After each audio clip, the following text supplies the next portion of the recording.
Well, the Queen has been forced to cancel a trip to Northern Ireland this week after being told by her doctors to rest. This is pretty interesting stuff, isn't it? Europe correspondent Karl Greenbank is following the story. Kari, it's kind of worrying, isn't it? Despite this advice, the 94-year-old says she's in good spirits. Good morning, David. Well, there are concerns about this. The Queen, at 95 years old, has been keeping a pretty gruelling schedule, particularly over the past 2 weeks. In fact, just last night, she invited a number of guests to Windsor Castle, including John Kerry and Bill Gates. For the past 2 weeks, though, she's been conducting a number of engagements. Doctors have told her that she should rest for the next few days, which means that she has to cancel her planned 2-day trip to Northern Ireland.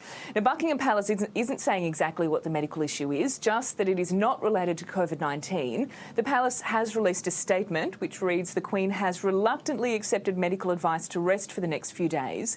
Her Majesty is in good spirits and is disappointed that she will no longer be able to visit Northern Ireland." Now, there has been some speculation about her health because Her Majesty used a walking stick at one of her events at Westminster Abbey last week. But at the end of the day, she is 95. She has been kept very busy over the past fortnight, so perhaps she just needs a little bit of a break. David and Ali? Yeah, I mean, she's been looking all right, hasn't she? But she's got a lot on her plate when you think about everything that's going on with her son, Prince Andrew. You know, it's a pretty stressful time for her, isn't it, Karl? Well, it is a stressful time, and she has been ramping up the engagements ever since she came back to public life. I mean, she was in isolation for many, many months because of the pandemic.